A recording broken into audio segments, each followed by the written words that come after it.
And a good day to you, ladies and gentlemen. And welcome to our debut episode of Off the Mark. We are your host and co-host in no particular order, Tootie O and Meeks Kali. And speaking of goddesses, Miss Kali, how are you feeling about our very first debut episode? I'm excited. It's happening. There's a lot to discuss. There's absolutely a lot to bring tons to to the table. discuss.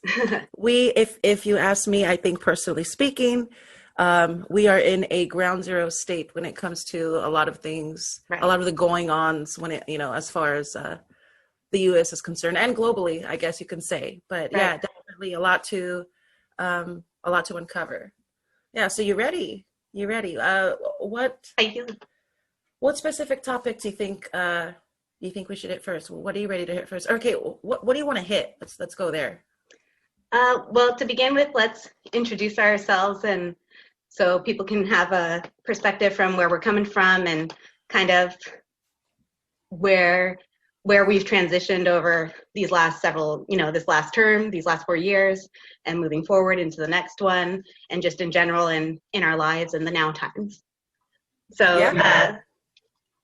I will share then that we are coming from California, and Southern California and Long Beach area, and we've lived here most of our lives, or our entire lives. So we're coming from that perspective of not only is America considered the belly of the beast, but we're on those coasts. New York, LA, Florida seem to get the spotlight a lot. So Right. So Tootie, how would you kind of describe yourself and what you're up to? Man, I'm with you on that one. Being that we do live in California, and it's been, especially in 2020, it's been Right. one of the stars of the show, really, amongst, what happened this past summer with the riots and things. Before that, we had fires and Exactly. all kinds of insane things. Pay attention to me. Really, right? I mean, from Kobe even, which Right. devastated the entire state, so Right when we get of 20. right. Just kind of coming from the same exact perspective of seeing how things are actually interchangeably happening, to us specifically, and watching the trickle down effect towards the rest of the nation. This year alone was completely eye-opening, which is one of the reasons why I started to realize that the revolt and the resistance that I've been a part of for years, I think since 9/11, I don't know how many years you and I have been studying it together, but it's been a while. Right. But yeah, we've been like counterculture or whatever since. Right. And it's not specifically to be rebel rousers or counterculture. It's honestly Right. because it's always turned out that those ideals and those the idea of God-given rights tend to coincide with the Constitution itself, and being the only thing that we have to go on as Americans, both of us Americans before anything else. I mean, of different ethnicities, of course, which is, the pride of America, in itself, as far as equality is concerned. Right. But, that's really the only thing that I have to cling on to personally. And I know you feel the same way, as far as being anti-government and being the rebel rouser that people want to say we are. And, I've opened my eyes, which I thought I've already done, to even more lies that we've started to see, especially in the last year with the lockdowns, without getting into any specifics, but yeah, eventually getting into specifics, but Right. yeah, I think we are both on the same page, as far as that goes. Yeah. And the truth is, I know that you personally have, I mean, the yogi thing, your meditation, there's certain aspects about what's going on in this year that I know you actually have good advice on. Me and you talk for hours on Right. on lots of topics, and you have a lot of valuable information that I personally want to hear you share with a lot of people, because it's valuable. Same. It's Yeah. knowledgeable. Right. And it's stuff that whether it happens, whether it's useful within the next 6 months to the next 5 years to the next 10 years, either way, it's teaching a man to fish, and I think it's a beautiful thing. So I have a lot to learn from you, and I can't wait. I'm excited. Same. Thank you. Yeah, that's why we decided to go ahead and begin this podcast, Off the Mark.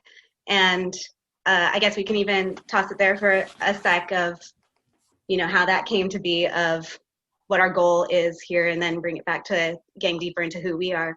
But yeah, off the mark, we're both mothers and in Southern California, and we were both raised in the Christian church. So, like very strictly so, and like both my parents and grandparents were pastors as well. So it's been really ingrained in us. And then having that in contrast to LA, but then also just finding where we, what our truth is in the midst of that. So I think from the get, we've both been kind of pulled into these different paradigms, and have really had to center ourselves in what is true.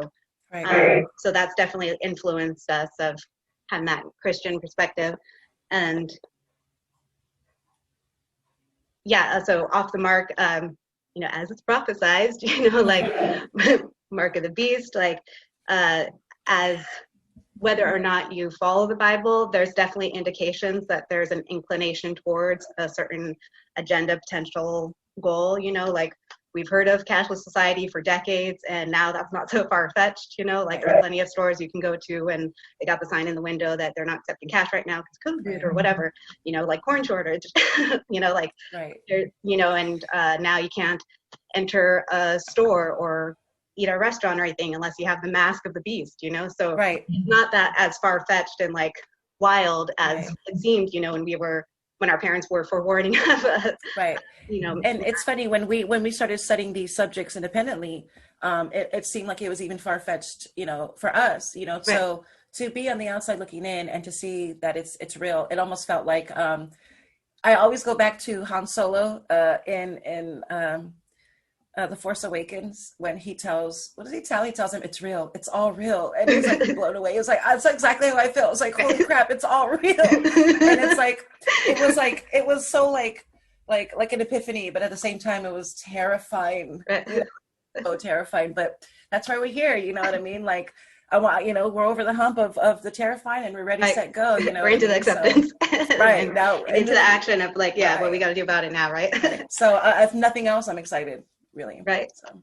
And also off the mark, like us being, as you mentioned, like melanated women in Southern California, being Christian, and then also being, not just strictly following that as well. We definitely like have had that pushback, so we haven't always fallen in line, like they say, well-behaved women rarely make history.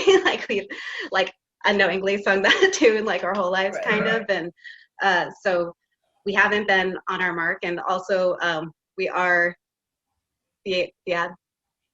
Theaters. We are aware of the theatrics. We enjoy the fine arts. We enjoy the fine arts. Thespians. I love legitimate theater. So, like we haven't played our roles properly in what would be expected of us from our parents, or from the conditioning that we were given of like, you go to college, you do this, you do that. Like, this is the life that you're going to have, that, that we were told as a child. Like, that's not playing out. And yeah, we want to just like be real and talk with you and have a conversation through our platforms, and really get a community going where we get to have these discussions and talk about the things that we're not allowed to talk about in a real manner. Because as we've noticed over these change of decades, that we've been conditioned to be more and more politically correct, and we've been to just like not offend anybody. Right. And it's really stifled our language and our communication instead of strengthening it. So what we should have been being taught all these years was how to have difficult conversations. Right. And how to be a decent human being in the first place. From our heart, like no offense to anyone, like, let's just figure this out. Like, this is what's affecting me, this is what's affecting you. Right. What are our combined resources between us to like resolve that? Right. As opposed to having to alienate an entire people to please and another entire.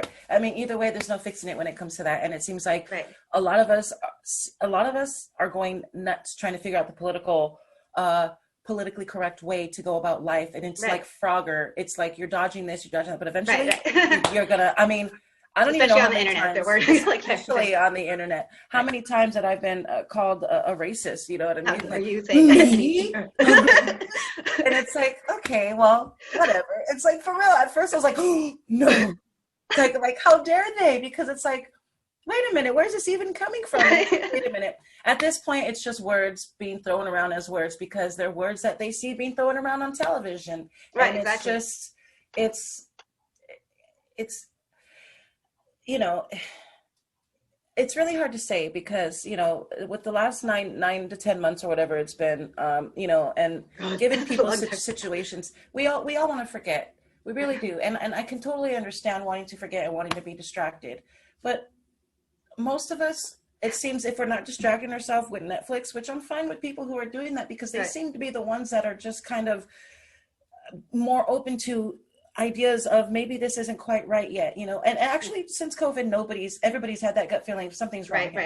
right. Something's not right here. So, you know, and whether we admit it or not, we've all felt Right. it. And I have not met one person who I've asked who hasn't said, yeah, you're right. You know, and not because I want to be right, because it's just it's a gut feeling. You can't stop a gut feeling, and it's something that you always remember, especially if you're still feeling it. Something's Right. not right here. Right. You know what I mean? And it's been something that a lot of us have woken up with for the last 8 months. You know, you and I, especially others that we know personally. And it just seems like, wow, oh, this is the awakening. This is what they're telling us. This is what they were talking about. Okay. So yeah, you know, it's going to be exciting, and I hope we get like, my personal goal is to not to get people to get pissed off, but to get people to understand that if anybody is coming from an oppressed situation, it's two girls who sit here in the situations that we are, Right. who will eventually get to explain ourselves, but at the same time, we'll never fight, or we'll never sit and play the blame game, Right. and we'll never sit and call and talk ourselves into being oppressed. Mhm. And I think more people, especially women of color, need to sit and be able to grab themselves by the balls and move forward, as opposed to letting somebody else, you know, as opposed to us pointing the finger at somebody else, because that's going to mold us into, if nothing else, a communist nation. And that's scary for my kids' sake. That's not at all something I want. You know what I mean? I love that I get to look at you right now and tell you that face to face, you know, you know what I mean? But at least I still get to openly say those words without fear. And my thing is, within the next 5 to 10 years, that's not going to be allowed. Exactly. And that's scary. Right. It's so close. So yeah. Like you were saying earlier with the being called a racist and how that's like undermining the depth of what that word means. Right. You know, like when you throw it around, it like, yeah, it lessens other people's experience. So same thing, like people have equated Donald Trump, as a lot of people have mentioned, to a fascist regime, and like we haven't sniffed at fascism. Not You even know, close. like we, No. you know, you're able to make fun of him on your social media page, do any like kind of demeaning post of the president of the current country, whatever you think of him, like, and I have my own opinions about him, whatever, you know, as every person should, or, you know, but yeah, the freedom to do that doesn't exist in a fascist regime. So just the things like that we're taking for granted now, we're like idly giving away. And Right. you know, when you're saying like everybody has that gut feeling that something's not quite right, it's kind of like when you're in your bedroom and you have the sense in the dark that like there might be a boogeyman in the closet or something, you know, and like there's different kinds of people. Some people will like be like, let me investigate, I need to go check that out. You know, and like, you know what, I'm gonna face whatever that is at the end of it. You know, it might be my demise, but like at least like I gotta know there's something there.